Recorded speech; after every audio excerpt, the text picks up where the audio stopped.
Hello. There's no such thing as completely safe and trustworthy ice. All ice may break if you go out into it, so be careful and weigh the risks on your adventures. Most importantly, the safety of ice can't be determined just by looking at it. It may be thin in some spots and thick in others. Do not walk onto ice less than 4 inches thick. Thicker and newer is better. Older ice tends to be more brittle than newer ice. Wait until ice is at least 13 inches before attempting to drive on it.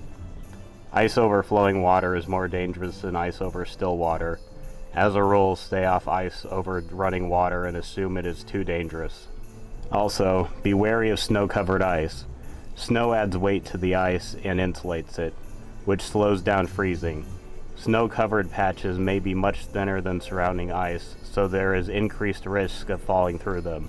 Finally, stay clear of anything in the water, such as rocks, docks, logs, boats, etc. Ice tends to be thinner around structures in the water. I hope these tips help you stay safe on the ice.